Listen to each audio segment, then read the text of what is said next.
Hello, welcome to the Boys State Associate Counselor Orientation Webinar. We'll get started here in just a couple minutes, about 120 seconds or so. In the meantime, you should be able to access a chat area. Feel free to, in that chat area, go ahead and share just what you're looking forward to coming back to Boys State.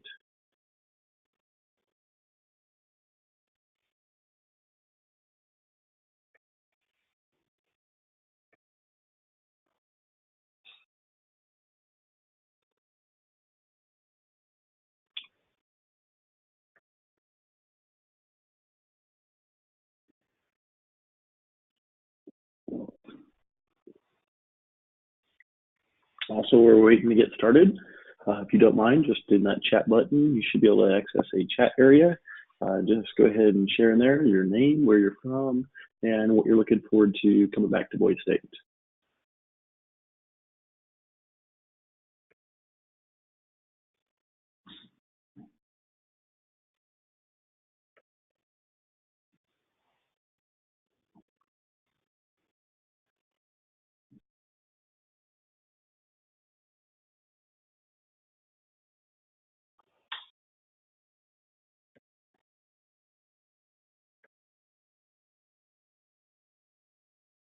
We'll get started here in just a second.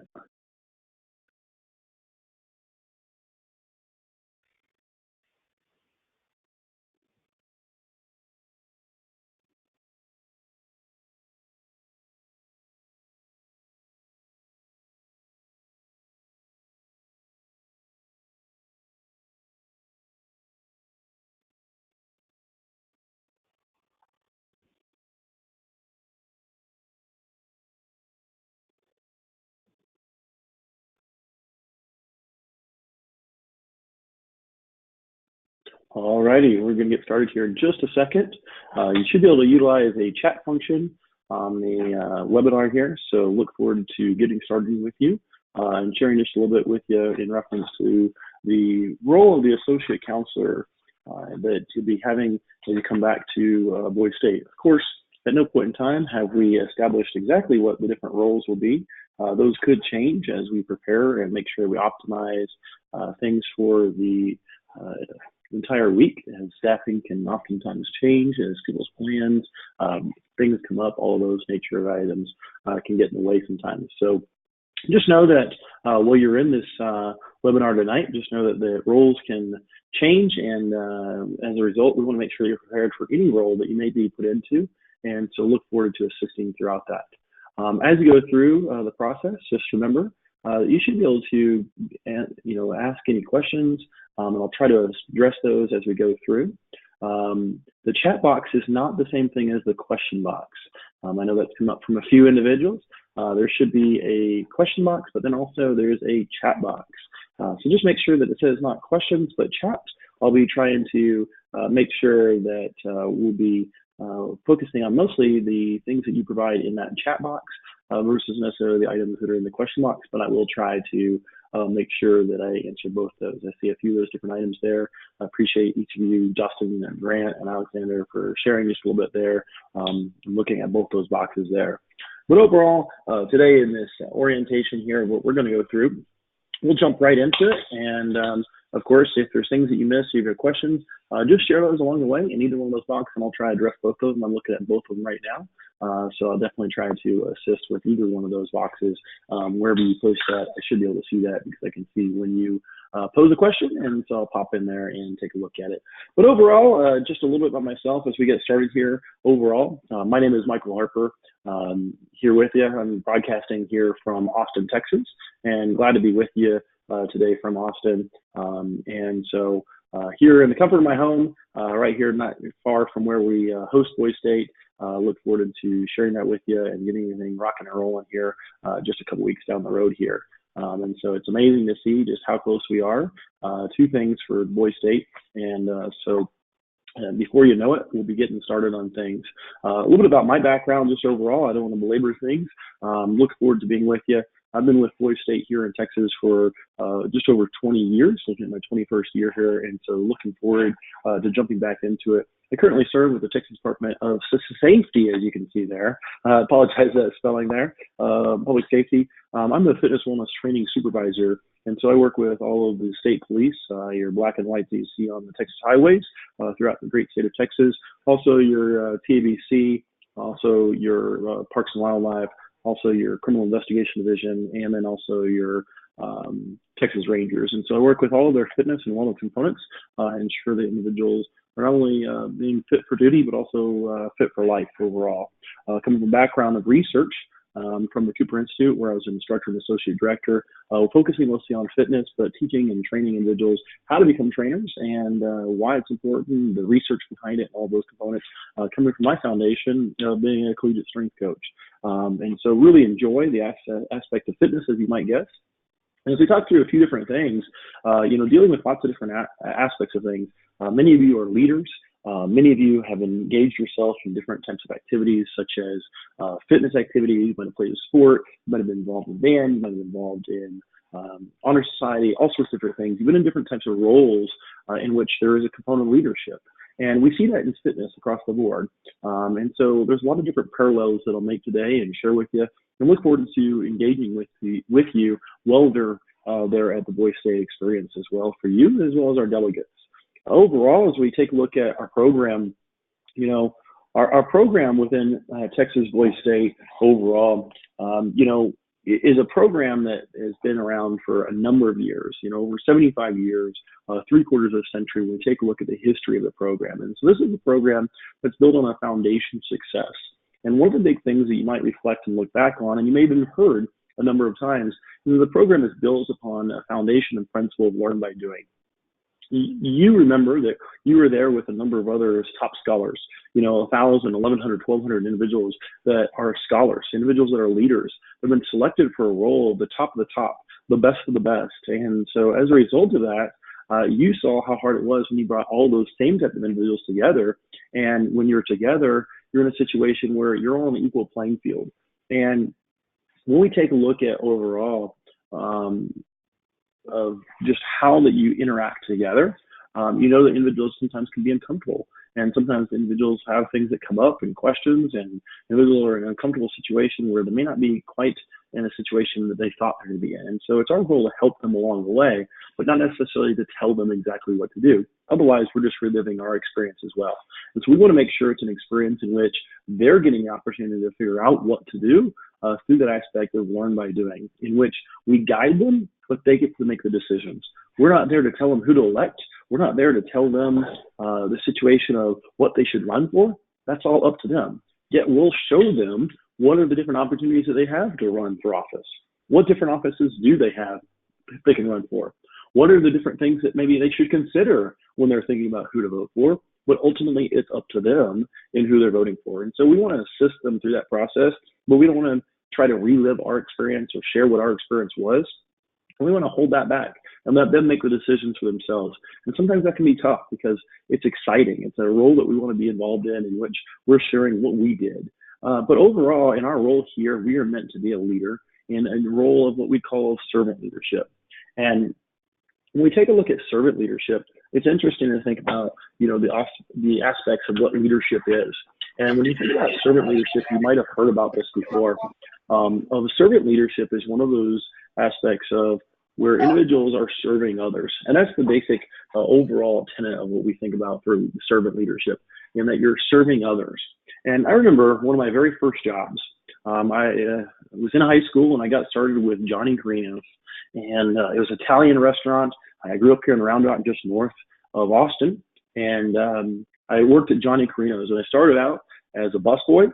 I worked as a host. That was what I really wanted to do, was just greet people and take them to the tables. And I worked up to become a waiter, looked at different things in the cook line, and become a trainer with them. But I remember one of the managers that I had, he was the general manager of a restaurant. And this was a fellow that was a very large individual by stature. He was tall. He had a large structure to him. And he had a commanding voice of an individual that he would just bellow out things. And you just wanted to listen because you heard him throughout that. And you said, whoa, I probably should stop and hear what hear what this individual has to say. At the same time, that's not really what made people follow him. One of the things and the characteristics that I noticed was that this general manager was an individual that would get involved with anything and everything. He was an individual you would see out assisting and busting tables and picking up individuals' leftovers and picking up their dirty plates and cleaning the tables. He was an individual that you saw that was involved in taking individuals from the front of the restaurant, greeting them, saying hello, taking them to their table. There was an individual when the line in the kitchen got behind, he would jump in to assist. He needed help with prepping things. He did all those things. The key is he served individuals and as a result was a leader. And what he did, he jumped in there to help in opportunities, and as a result, people were willing to follow him. He could have told individuals, I need you to go clean this table. I need you to make sure that you do this, that, everything. And he had the structure and the commanding presence that he would probably be able to get some people to do it. But the key is, would individuals do it with wholeheartedness? Would individuals do it with a really belief that that's really what they should be doing, or would it be something that they're always holding back on? And so he built that trust with individuals. Unfortunately, we're in a situation where sometimes individuals confuse the aspect of being in a role of a counselor or in a role of leadership with being in a role of dictatorship. And then I'm just going to bark orders. But we've seen time and time and again that by barking orders, it doesn't necessarily elicit individuals that are willing to follow you on a regular basis. And so we want to make sure that we're thinking about the aspects of servant leadership. Many of you have been involved in different aspects of things already where you've been doing that and you just didn't realize what it was. I remember back to my high school experiences, and before that and even after, I was in roles where I did that, and it was exciting. It was things I got to give back. And that's why it's exciting to come back to Boise State every year, and then it's an opportunity to give back. Within the aspect of becoming a counselor and continuing your role as a counselor, you have the opportunity to give back to others and help them to realize the true aspect of what this program is about and make it the best Boise State ever. And so welcome to the family. Glad to have you. Look forward to seeing you soon. And we're excited to talk through a few things that are going to help you. Overall, we take a look at the structure of the Boise State leadership. One of the big things I want to emphasize here more than anything else is that Boise State is built by a number of different leaders, and everyone is moving in the same direction. But when you look at the overall top leadership within the organization, the leadership team, we have a structure. And while we have a structure there, it's not necessarily meant to be reinforcing the aspect of it being a hierarchy in which that this individual is telling this individual to do that and so on and so forth and barking orders. But it's meant that individuals have different roles to be able to assist with all the different aspects that go into such a program. This is a program that literally, after the end of your Boise State experience or the last year that we had Boise State, we literally had just a week or two that was off, and then individuals jumped right back in to assist in planning this year. And that process takes a lot of work.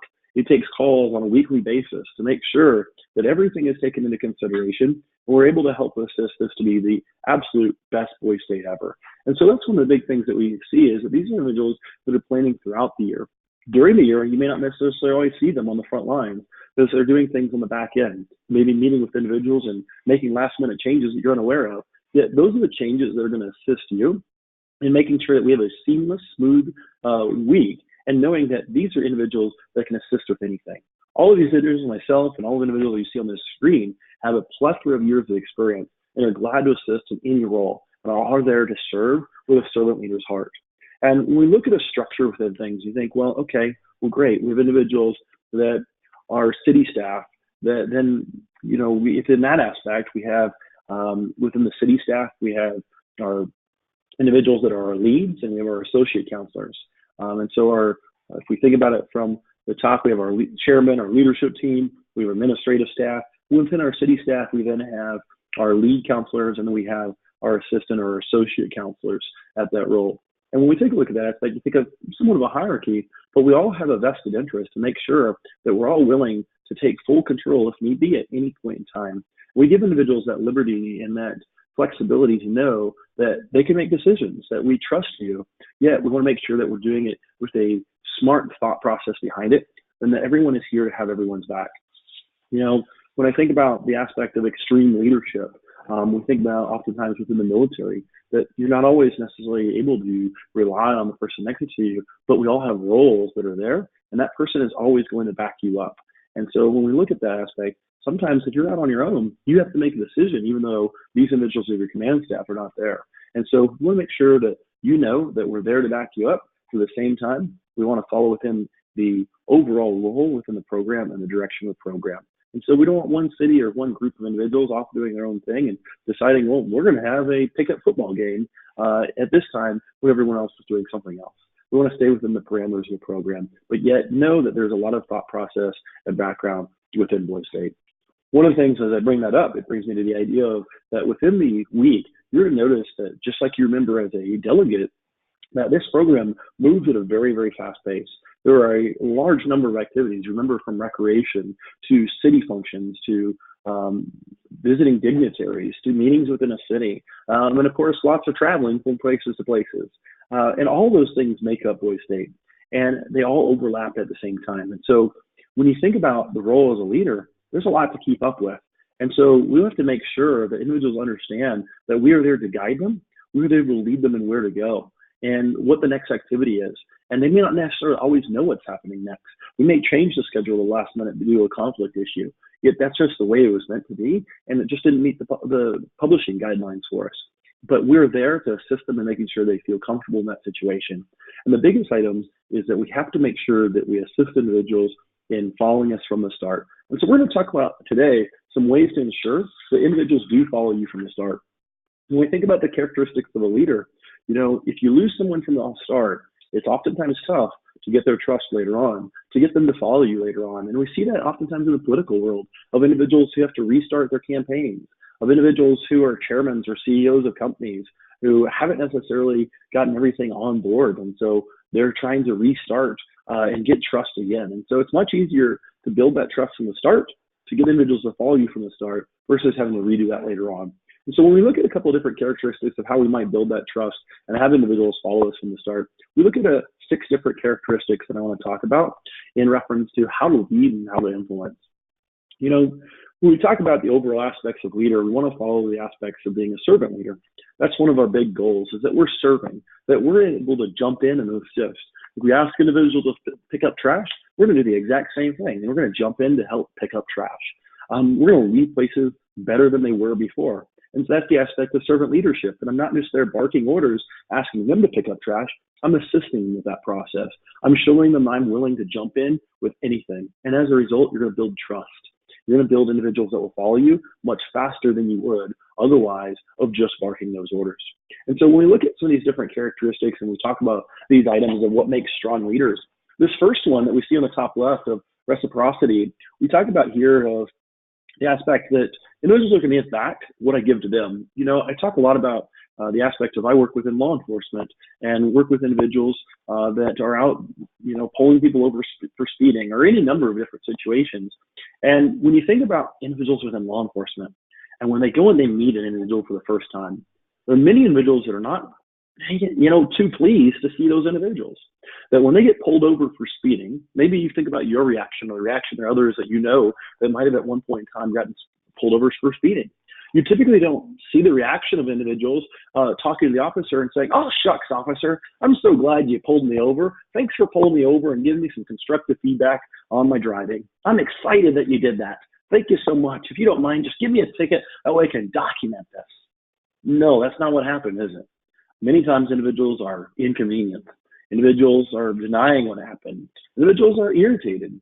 Yet, how does an officer control that situation and help to flip that script, help that individual to perhaps give them the respect they deserve?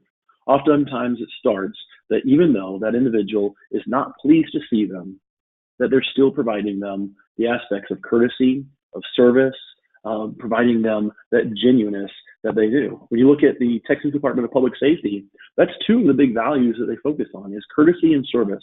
That when they're meeting individuals, it's always a yes, ma'am, sir, ma'am, whatever it may be. Yes, sir, no, no, sir. All of those things are there as a component of what they do.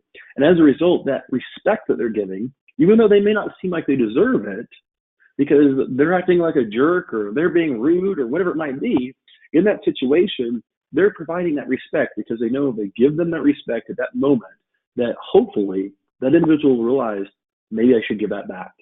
And as a result, through those actions, through those words, there's a greater likelihood that that will be given back. There's almost an obligation of when I give that courtesy, when I give that respect, that individual is going to do that. And so within the aspect of reciprocity, that's the one item that you can build right from the start. That as you provide that respect, as you first meet them, hello, sir, I'm so glad to meet you. They ask you a question, yes, sir, no, sir. You're already providing that aspect of a higher culture of that respect that you're providing them. And as a result, you'll most likely see that come back to you, not only directly back to you, but in multiplied ways in what you're doing. And so we want to make sure that we build that through the aspects of how we command our presence, how we command our authority, which we're going to talk about in just a moment, but also in the aspects of how we carry ourselves for them, because they're going to provide that back to us. That goes to how we look. And we'll talk about that as well. If we look like we're dressed to impress, they're most likely going to do the same thing. And so we want to take that into mindset for us as we move forward. The second component there is when we talk about that aspect of scarcity. You've probably seen that in many different areas. And, people really want the things they can't get. And I noticed that this last year with Christmas. I saw the components of scarcity in action. I will tell you that, because I was shopping for my nieces and they wanted one of the most popular toys of the holiday season. You know what it was? One of those popular toys, those Hatchables. That's right. I saw folks that were willing to do just about anything. And I was at Target and I saw them. They had one on the return cart that they were bringing back, and people were going crazy chasing after that, seeing how could they get that one item.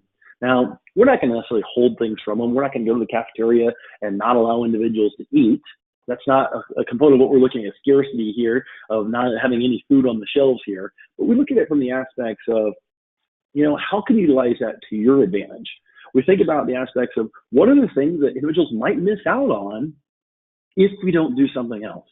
I know that I share with individuals on a regular basis the components of Boy State that I love the most. And some of those items are different lectures or different speakers. And I share with them of when I heard that person about what I enjoyed the most. And so we do not want to miss that individual. And for us, in order not to miss that individual, to make sure that we're able to be up close so that if we have questions, when they open up for Q&A, they're able to shoot your hand up and have them call on you. We want to sit up front. Yet that means that we need to make sure that we're taking action to effectively, efficiently, quickly, yet diligently line up, count, make sure everyone's there, be on time to leave to get there on time. That's a component of how we can use scarcity to our benefit. Another one is the aspect of the thing of as the week goes on and wanting to get more sleep. Well, we can get more sleep if we're able to efficiently get up. And so sharing that to them is embarking upon the aspects of scarcity in the components of how to lead. The third component that we look at on the top right here is the aspects of authority. And that's one where sometimes it's abused. Just because I'm an authority doesn't mean that I'm going to look down on you. Just because I'm an authority doesn't mean that I'm going to be in a situation where I can decide everything on my own and I'm just a jerk to you, that I'm going to be a dictator necessarily. We want to make sure that your authority comes from the respect that you give. It comes from the diligence that you give, the courtesy that you give. And also one of the biggest items is that you build your authority through the credibility.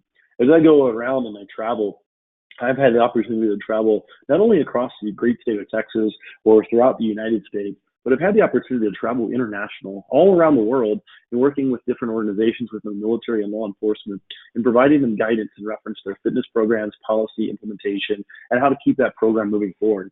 And so in doing so, when I'm presenting to audiences, I've been to conferences and presenting to very large audiences.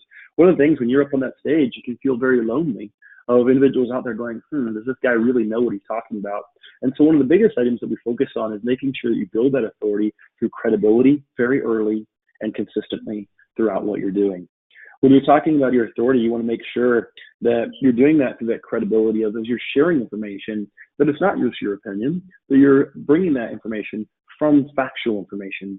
As individuals ask you about components of the program, you're able to share with them facts and information about what the program has in store for them. And you're able to reference back to them of that based on your schedule, it states, not only are you showing your credibility of that you got it from the schedule, but you're also teaching them where they can get that information from so that they're not always relying on you every single time to necessarily find out the information. You're in a situation where they're then learning how to perhaps find the information on their own. And so it helps you out in a better mechanism. You'll have individuals that ask you questions about positions. based off of, and you can fill in that blank. And so you want to make sure that you're utilizing that to your best advantage. The other aspects I talked about just a little bit already is aspects of authority of, do you look the role? You know, you hear sometimes individuals will say that they should fake it till they make it. You know, I'm somewhat of a believer of that because I've been in many positions where, you know what, I was a college strength coach. I was a head college strength coach with the Texas A&M system, Tarleton State University, and I had 13 different sports. And I wasn't much older than these individuals, but I was in an authoritative position leading their workouts, and I wanted to make sure that they were on board knowing that these are going to be effective workouts within their strength and conditioning that is going to assist them in making sure that they have progress and become a better athlete. Yet I was only a few years older than them. So how could I ensure that they were going to trust me? Well, number one, I tried to make sure that I looked the role. Even though I was in a weight room every day, I made sure that my shirt was tucked in. There were most days I wore a collared shirt. That even though I was in a weight room, leading workouts, running with them, doing weights, I still looked the role because it just elevated the aspect of the credibility and authority in what I was doing. And so how you look makes a difference. How you establish yourself makes a difference. And throughout that, you want to make sure, as we look to the bottom left here, of consistency, but that's not just every once in a while, that's on a regular basis. That you're doing that with small things, with big things. It's really hard to hit a moving target. And if one day you're asking for certain things from the delegates and another day you're asking for a different aspect, it's really hard to know exactly what you're asking for. I mean, by maybe one day you're asking them to line up a certain way and each day you change it, it makes it tough for them to get really good at that. And so when you're making sure that you have everybody with you, you want to make sure you're doing it through a role of consistency. You want to make sure you're doing it the same way each time. You're thinking about the little things that you're asking as well. But every day you're thinking about the little things that matter because little things do matter. When we look at the aspect of little things mattering, that might be as simple as making sure there's consistency and that every day you're reminding them, make sure they turn the lights off. Is it the biggest thing in the world? Maybe not to some people. But in the aspect of leadership, remind them that every day it's important, not just a today thing. It's not just your newest thing that you're jumping on the bandwagon for. It's what you're asking for on a regular basis. And so you want to make sure you're asking to do little things, you're engaging them, and you're making sure that they're following through and asking them. And of course, when we think about leaders, we'll make sure that you're an individual they like. You know, this is a great chance. You're going to become friends with some of these individuals, but this is a tricky one. You want them to like you, but you got to be careful of this as being your friend. Oftentimes, it's easier to, at the front side, to separate yourself somewhat. Yes, you're going to share experiences you've had, but at the same time, you may be just a year or two or a couple of years older than these individuals. And so it's important for you at this point in time to make sure that you establish yourself as that authoritative role, that you make sure you separate yourself just a slight bit, yet you're not a jerk to them. You're in a situation that you relate to them, that you're willing to share compliments with them. You're a positive person, because if you're a positive person, it's really hard not to like you.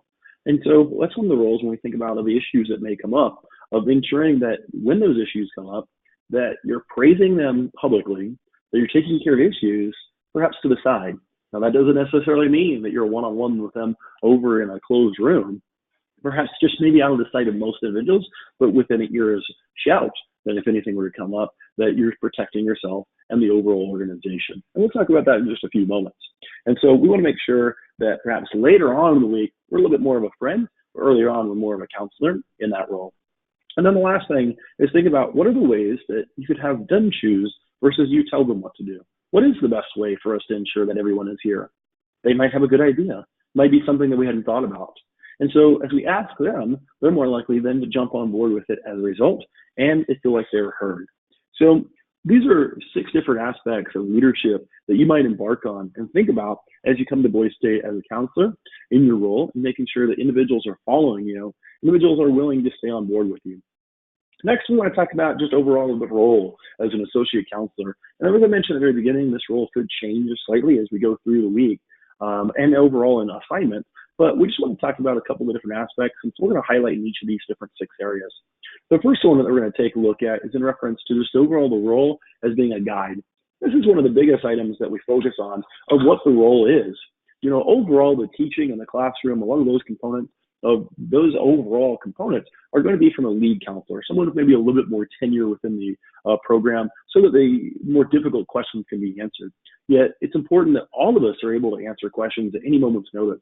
And if you're unable to answer the question, to build and continue your credibility, it's important that you share with them, I'm not quite sure, but I'm going to find out and I'm going to get back to you. In that situation, be sure to lean on the individuals that are around you so you can provide that answer to them. The key is, remember, we want to be there to guide them, but we're not telling them what they should do or what we did in that situation. We're providing the parameters to follow within the program. Because as I mentioned at the very beginning, this is a program that we focus on of a situation where we're learning by doing versus leading them to what you did. That's a much different scenario overall. The second component that we want to focus on is probably one of the most important components, the aspects of security and protection, especially when we think about in today's society. Unfortunately, we're in a situation today overall where security protection are highlighted more and more than ever before. And when these individuals come to us, they have moms and dads and parents that have entrusted us with their safety. And so we have a responsibility to ensure that they're safe and protected. Oftentimes, one of the biggest components that can ensure that individuals are not going to be put in harm's way is just by presence. When we look at the aspects of officer presence, it's funny, I look at around this area here in Williamson County, just north of here, there's an agency there that's actually used cardboard cutouts of law enforcement officers that look like they're standing behind maybe a street sign or a pole, and makes it look like they're running radar. And they'll put them around town up in Williamson County. And just that presence of that individual then reduces the potential that individuals are going to be speeding. And it's quite an interesting component. They've seen it actually work. And so I don't recommend that you bring a cardboard cutout of yourself that we're going to put up around the room, but the aspect of just being present, ensuring that you are there, is going to assist in reducing the potential that individuals may misbehave. And so when we think about security protection, we have to think about, where should we be? Well, obviously in the room we're in, but also how are we making sure that we cover all the restrooms? That's one role we want to take a look at overall. Of if we're in the room, we need to have a couple people there, but also if individuals are coming and going to the restroom, we want to make sure that we're nearby there and also along the path to get there. Then the component is of, well, where are we going next? Well, if we all wait in the room and we let everyone leave, there's no one out in front.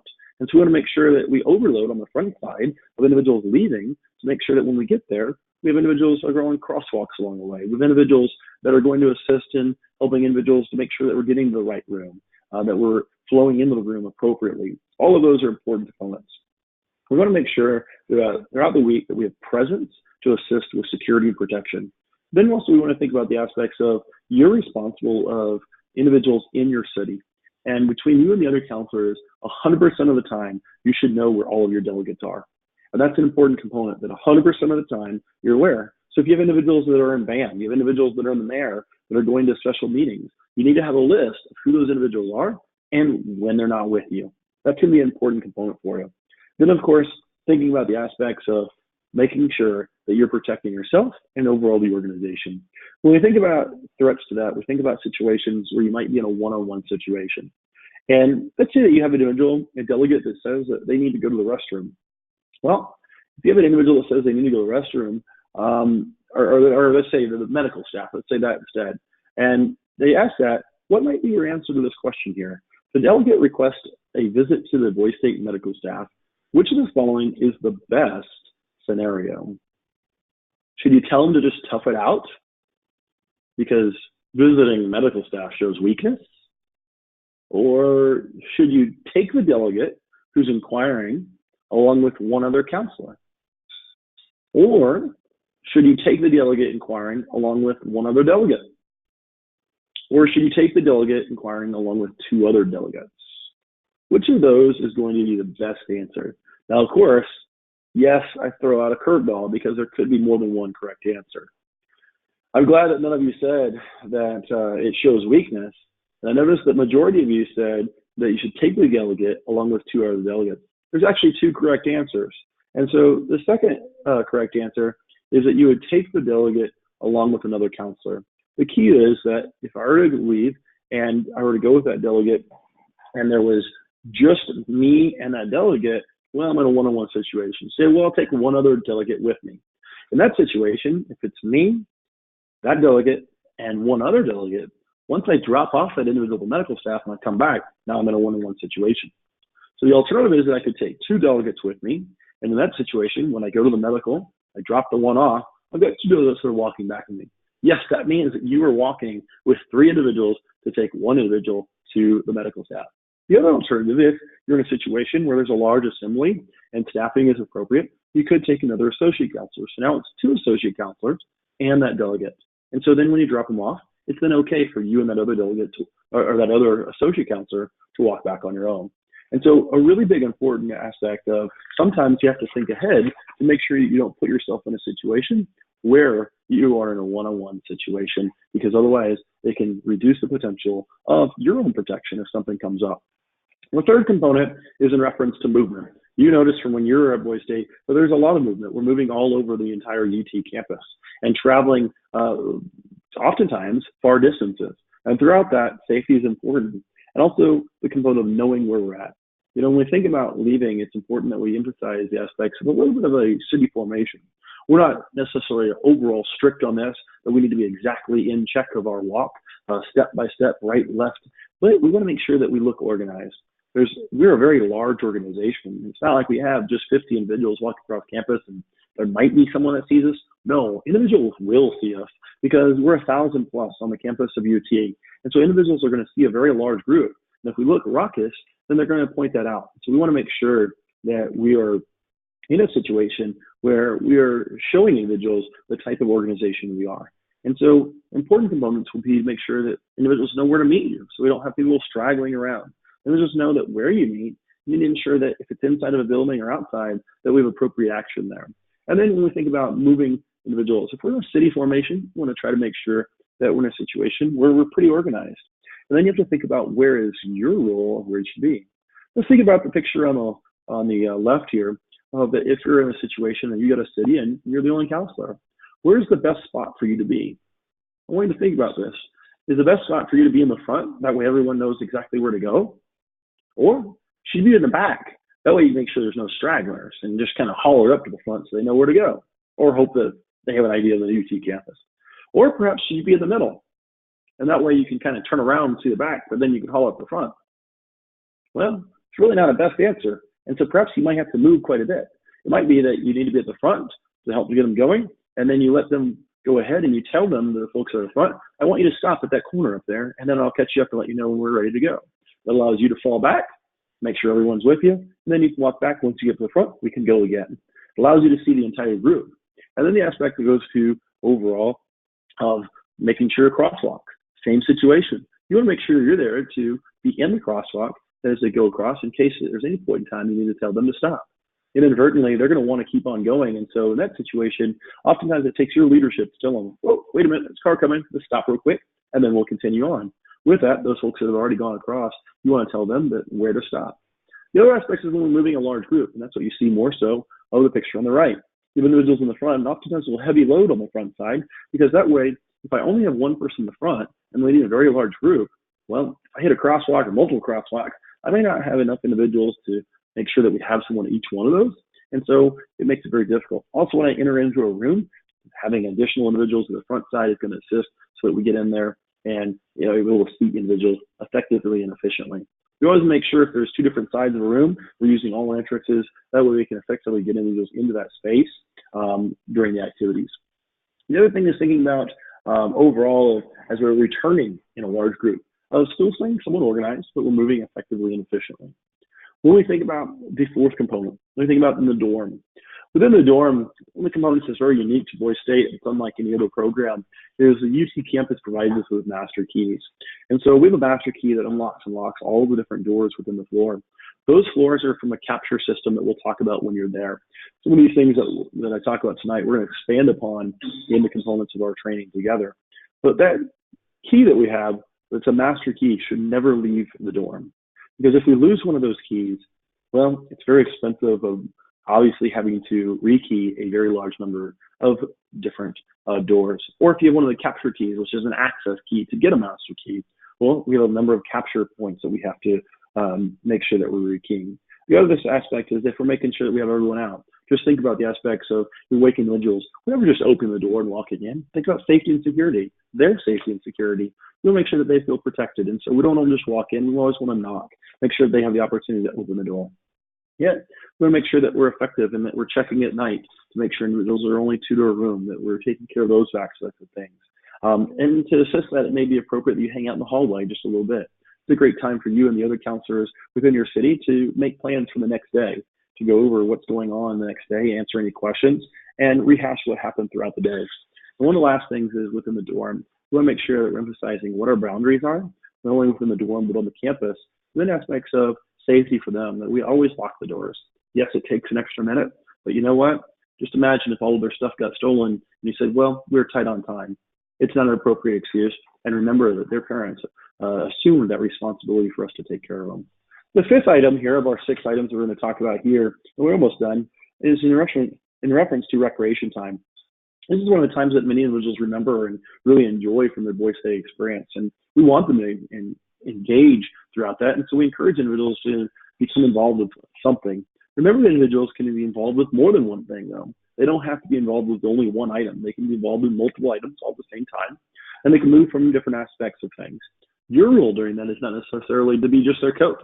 Your role is not necessarily just to be their, cheerleader for them. Your role is going to be assigned. You're going to have something that's assigned to you of helping to make individuals, have individuals travel from one spot to the next, to referee games. Make sure that you're involved in those aspects of things versus just hanging out. It's very easy to get sucked into those because we want to be liked. But at the same time, we'll make sure that we're doing our job. And the last item before we start to wrap things up here is in reference to discipline. There's a point in which we want to make sure that we're helping individuals to adhere to the rules of being respectful, adhering to the rules of making sure that we take care of a facility. When we look at those 2 big things, that really helps us to really overall be overarching items. If individuals are respectful and they're taking care of facilities, most likely they're doing the right thing. And so if we're looking at those aspects of things, there may be individuals that, they're not, in a respectful situation. They're standing on a chair, one of those type of items, because they want to see up front. We want to make sure that we're handling that with respect, with dignity. And remember that in those situations, we're utilizing the please, the thank you. We're explaining what's going on to them. We want to take care of the furniture. And so if you don't mind, please step off of that chair. We want to make sure that when there are situations where you have to step aside to explain the situation, that you're never in a one-on-one situation with that individual. We want to make sure that you find another staff member to assist.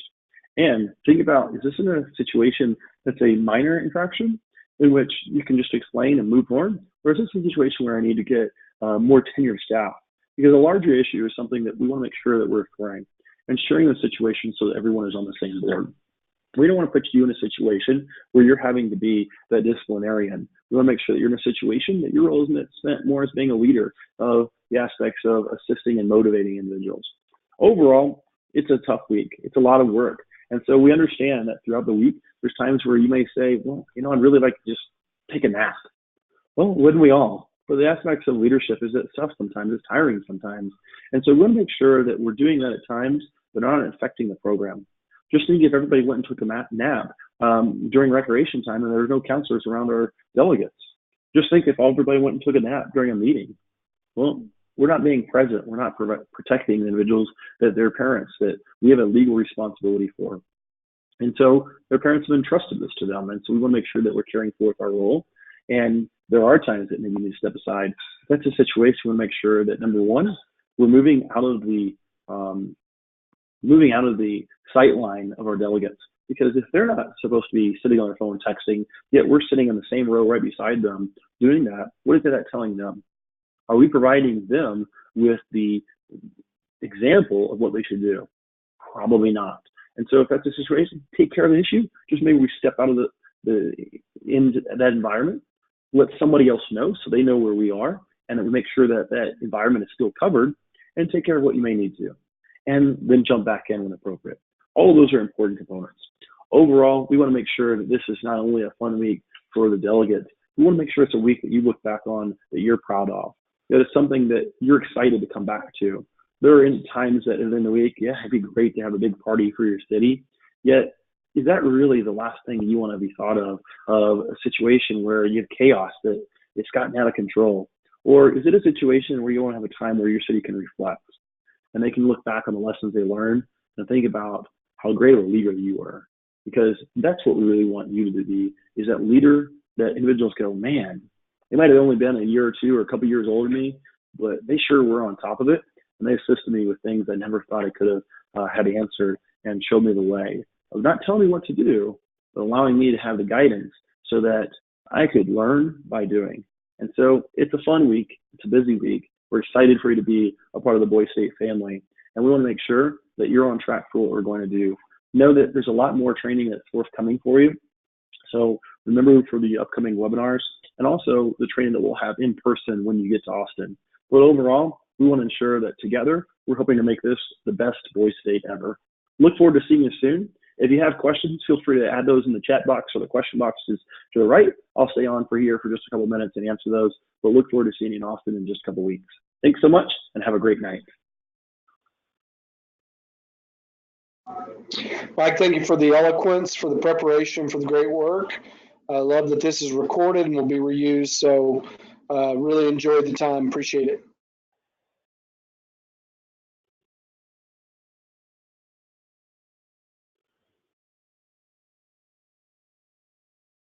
All righty, if there's no questions, we're going to go ahead and jump off here in just about 60 seconds.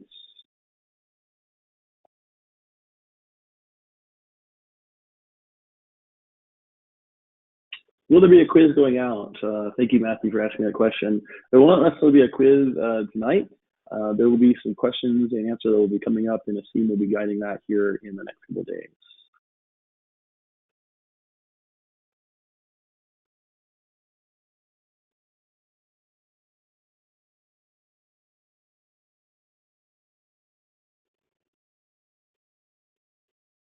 Will you be able to access the recorded versions? Yes. If you're unable to join the first webinar, remember that you can go into the counselor portal, and through the counselor portal is where you should be able to view the recorded version. So check into that counselor portal, and that's where you should see the recorded versions. Within your Train Right certificate of completing your Train Right course, Craig, are you still on the line? Yes, I am. Can you hear me? Yes, I can. So the question came up of how can we verify that we completed our Train Right course and obtained our certificate? You want to answer that, Craig? I do, Mike. When you log on to the actual Train Right portal that you had the link to as a part of your registration, you're able to see your completion. And we, as administrators, Stephen and Awesome in particular, can also confirm that. But by logging into that site, you'll be able to see it, and they can contact me directly if they'd like. And I'll be able to help them along the way in the next couple of days if needed. The good news is you've done it, or else Awesome or Stephen would have been in touch with you to make sure that we have that squared away by tomorrow. So if you have not done your Train Right, make sure that you jump on that as soon as possible. Awesome. Well, I don't see any other questions. Thanks so much for joining us, and have a great night.